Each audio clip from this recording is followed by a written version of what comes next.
Good morning. Welcome back to the channel. I'm Wayne, the founder of One Sober to Another. Not really. It sounds super important. It's my channel, and I welcome you to it, and I thank you all who have been here before. Hey, look, I want to talk about a comment that I received this morning from someone who said, I can't get sober because I don't have what you have. They didn't say that exactly, but that was the gist. I don't have the social economic background, and it's harder for me to get sober than it is for you. Well, folks, I am out here on a trail that I go to probably once or twice a month. I told my wife that I was going to come out, go hiking, and that I'm going to, just take an hour or two, maybe shoot a video. And she was like, okay, that's cool. That brings me to this point, folks. I want to show you this.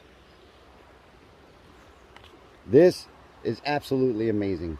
The fact that I can walk outside of my door and I can see this and I can enjoy the views that are like not too far from where I live, it's absolutely amazing. And there's no way on this planet that I would be doing this if I was still drinking. So, brings me to my point. I didn't get what I have today by being rich, by living the high life or anything else. Matter of fact, it was quite the opposite.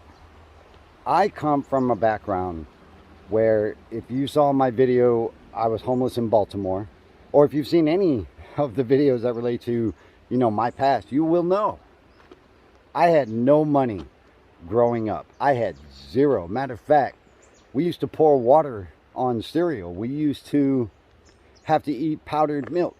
We used to eat bologna and one egg, if we were lucky, in a family of 5, because my father was an alcoholic. And that turned everything upside down. And that's where, I could argue that, and I have before, that our environment shapes us. I firmly believe that. However, how long can we actually blame our environment for our circumstance?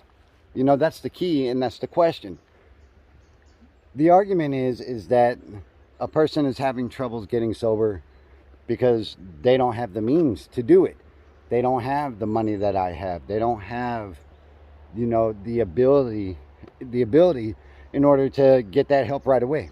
I argue that the more money you have, the more likely that if you're an addict or an alcoholic, like I am, or when I was in my active alcoholism, you will use more and you will drink more, and you will do it to such excess because you have that money at your fingertips. You have that steady stream of income. When I was in my active alcoholism, folks, I was making about $3,200 a month, and honestly, I had nothing. I had zero, and I was living in such poverty as a soldier because of my active alcoholism that, it was so hard to believe. And it was so hard to believe that I had to scrounge together nickels, and I had to count change in order to get drunk, and I had to beg and borrow and steal in order to keep getting drunk. So I can't really say that having the means is a good thing. As a matter of fact, when I got sober, I had nothing. I didn't have a wife. I didn't have a kid. I didn't have money. All I had was my will to survive and have a better life. Because I was done with the drinking. I was done with, blaming everything in my life on somebody else. And it was time for me to be accountable for the situations that I was in. It was time for me to accept that I am the variable, and that it's time for me to make changes in order to make my life a little gooder. You know what? We're going to hike on down here, and I hope I don't fall. I think I can make it to the water. Okay, so back to the subject at hand. I was about to rap, and you guys should be happy that I didn't, because, I don't know, I'm getting older and them skills be diminishing. Okay, so when I was in the Army, right? The Army was one of the largest catalysts to my active alcoholism. And the reason it was such a catalyst is because, hang on, let me see if I can try something. I don't think that's gonna work. I was trying to do like a dual video, but I don't think that's gonna happen. All right, anyway. So the Army was a catalyst to my active alcoholism because it gave me a steady stream of income. It gave me guaranteed income every single month. So I used that to my advantage. But folks, I would drink that month's worth of income so fast that it was gone within a couple days, and then I had to like beg my wife for a little more. Matter of fact, there's a little bubble up on the phone there because my wife just actually wrote me, I think I got to get something more from my father-in-law, which will bring me to my next point. So yesterday was my son's 19th birthday, and it was a little bit different because we had to, and if I'm not looking at the camera, folks, I'm sorry, I'm just navigating down this hill. We had to celebrate without my father-in-law, and we had to celebrate without my mother-in-law, and we had to celebrate practically without my wife because, you know, my father-in-law is terminally ill. So we are in the midst of taking care of him in his latter days, and it's hard. It is super hard on my wife, and it is super hard on my son and my mother-in-law. And you know, it's a little depressing, but it is a cycle of life, and I wouldn't be here right now if I would have settled for it's harder for me to get sober because I don't have any money. It's harder for me to get sober because this or that. Folks, the bottom line is, if you're going to quit drinking, if you're going to stop using, if you're going to stop whatever it is that is going on in your life that you want to change, you have to do it for you, and you have to make the changes because you want a better life, not because someone asked you to, not because you're going to get fired, not because you're going to jail, whatever your situation is.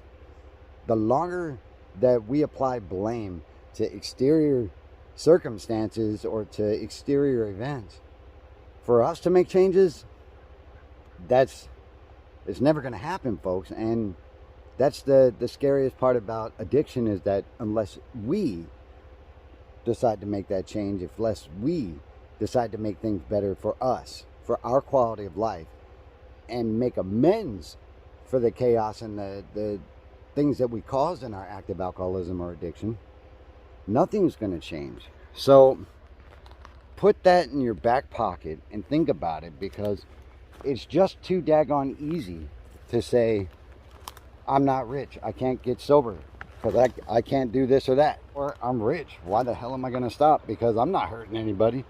This is me doing what I want to do. Heck, I can do it, why not? And that's just kind of the meat and potatoes of this whole video. Folks, you ready for this? I'm going to show you this because I just want to come here down by the water because it's nice and cool, actually. It's pretty warm out here today. It's humid. So, all right, here we go. I'm going to keep talking. All right, so, like I was saying, it is just too easy to accept our circumstances and say, you know what? I'm comfortable here. Why do I have to make these hard life changes? Why do I have to do this now? I can do this at a later date. And unfortunately, that's also an excuse, folks. And I am guilty of that because it's easy to be comfortable when you're at the bottom. That sounds very dumb.